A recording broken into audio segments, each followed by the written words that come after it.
ఇందాక మాట్లాడుతూ మనం చాలాసేపు సనాతన ధర్మం గురించి మాట్లాడుతున్నారు. ఇప్పుడు ప్రజెంట్ ట్రెండ్ ఒకటి నడుస్తుంది సార్. ట్రెండ్ అనొచ్చు, లేకపోతే ఇప్పుడు ఎక్కువ వినపడుతుంది అనుకోవచ్చు. సనాతన ధర్మం అనే పదం అనేది ఎక్కువ వినపడుతుంది. రీసెంట్గా ఏపీలో సనాతన ధర్మానికి సంబంధించిన చాలా టాపిక్లు నడిచినాయి. డిప్యూటీ సీఎం పవన్ కళ్యాణ్ గారు కూడా సనాతన ధర్మం గురించి మాట్లాడుతున్నారు. ఆయన ఒక యాక్టర్గా ఇంతకాలం అందరికీ తెలుసు, ఇప్పుడు ఒక అడ్మినిస్ట్రేటర్గా చూస్తున్నాం. మీ అభిప్రాయం ఏంటి? ఆయన సినిమా ఇండస్ట్రీలో ఉన్నప్పుడు మీకు పరిచయం, పవన్ కళ్యాణ్ గారితో పరిచయం? కలిశాను. ఒక ప్రాజెక్టు చేయాల్సింది, అది ఎవరు బద్రీనాథ్ ఒకసారి కథ ఆయన విన్నారు. ఓ, బద్రీనాథ్ విన్నారా? ఓకే. దాంట్లో సనాతన ధర్మం కాపాడటమే కథ అది. అవును, విన్నారు. విని చాలా అప్పుడే ప్రభాస్ గారికి కన్ఫామ్ అయిపోయి నేను అడ్వాన్స్ తీసుకుని ఉన్నాను. ఓకే. అది చెప్పాను అనమాట ఆయనకి. ఓ అలాగా అండి అన్నారు. బట్ ఆయన అడిగారు అనమాట. ఆ తర్వాత కొంచెం ఆలస్యమై మళ్ళీ అల్లు అర్జున్ గారు చేశారు అది. సో ఆ కథలో ఉన్నటువంటి చాలా డెప్తులన్నీ ఆయనకి బాగా ఇష్టం. ఓకే. ఆయనకి అది కలవటం జరిగింది. సనాతన ధర్మం గురించి పవన్ కళ్యాణ్ గారు ఇప్పుడు మాట్లాడుతున్నారు అని మీరు అంటున్నారు. అదే రీసెంట్గా మీరు అంటున్నారు. కానీ నాకు తెలిసిన నాలెడ్జ్లో ఆయన చాలామంది చాలా రకాలుగా మాట్లాడతారు ఆయన గురించి. చుగవీర్ అంటాడు ఒకసారి కమ్యూనిస్టు అంటాడు ఒకసారి.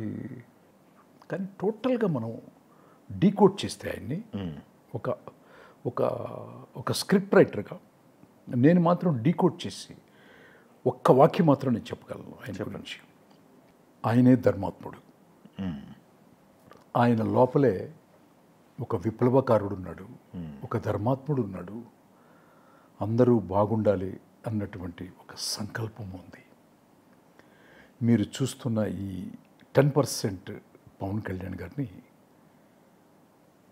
ఆ పూర్తి ధర్మాత్ముడు ఏంటో కమింగ్ డేస్లో చూస్తారని మనస్ఫూర్తిగా first time Telugu one channel ద్వారా చెప్తున్నాను. పవన్ గారు, మీ విశ్వరూప సందర్శన మొత్తం నాకు తెలుసు. Love you sir. Chinni Krishna గారు ఏం సంపాదించారు, ఎంత సంపాదించారు అంటే ఏం చెప్తారు సార్? ఏం లేదు, నాకు చలనచిత్ర పరిశ్రమ నుంచి చెప్పాలనుకుంటే నేను జస్ట్ జీరో అని చెప్పాలి.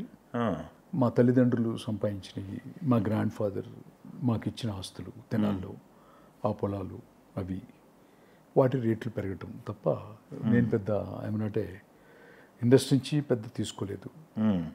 అదేం లేదు, ఓన్లీ మై యాన్సిస్ట్రల్ ప్రాపర్టీస్. అవునా? ఓకే. బ్లాక్ బాస్టర్స్ ఇచ్చారు, ఇండస్ట్రీకి మైల్ స్టోన్స్ ఇచ్చారు, ఇండస్ట్రీకి మీకు రిటర్న్ ఇవ్వలేదా మీకు? అది ఇండస్ట్రీని అడగాలి. ఎందుకంటే ఒక సక్సెస్ వచ్చింది, ఒక కథ వచ్చిందంటే అడ్వాన్స్లే 10-15 మంది వచ్చేస్తారు. చట్టపరంగా ఇవాళ పార్లమెంటు రూల్స్ ప్రకారం ఒక సినిమా కథ, రచయితల యొక్క హక్కులు అనే టాపిక్ మీద ఒక పెద్ద చర్చ జరుగుతుంది. అది జరిగితే నాకే కాదు, ఈ భారతదేశంలో ఉన్నటువంటి అందరి రచయితలకి, చాలామంది అన్నం తిన్న రచయితలు కూడా ఉన్నారు. వేణుగారు పెద్ద పెద్ద సక్సెస్ సినిమాలు ఇచ్చి ఆరోగ్యం బాగోపోతే చూపించుకున్న వాళ్ళు కూడా ఉన్నారు మా రైటర్స్ అసోసియేషన్లో. సో ఎంతో బాధలు పడుతున్నారు. రచయిత విజేంద్ర ప్రసాద్ గారు, రచయిత కేఎల్ ప్రసాద్ గారు దీని గురించి పెద్ద వర్క్ చేస్తూ, విజేంద్ర ప్రసాద్ గారు అయితే ఇంకా ముందుకెళ్ళి వర్క్ చేస్తూ ఆయన ఒక అంతిమంగా ఒక పార్లమెంట్ నుంచి ఒక చట్టాన్ని తీసుకురాబోతున్నారు. అది వస్తే కనుక రచయితలు బాగుంటారు, రాయల్టీ ఉంటుందంట. చట్టం వేరు, హ్యూమన్ వేరు. వాడుకున్న హ్యూమన్ వేరు, చట్టం ఉందనుకోండి ఆటోమేటిక్గా ఇంటికి వస్తాయి కదండి. ఇప్పుడు పాటలు ఎక్కడ వేసినా కూడా వస్తున్నాయి కదా.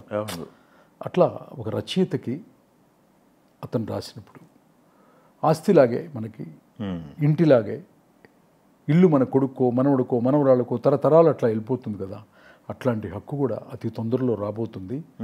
అది భారతదేశంలో ఉన్న రచయితలకు అది దక్కినప్పుడు నాకు ఇవ్వకపోయినా పర్లేదు, మా రచయితల సంఘంలో ఉన్న ప్రతి ఒక్కళ్ళు, భారతదేశంలో రాసినటువంటి ప్రతి రచయితకి మంచి జరగటం అనేది మాత్రం ఖచ్చితంగా జరుగుతుంది. ఓకే. అతి తొందరలో. ఓకే. అది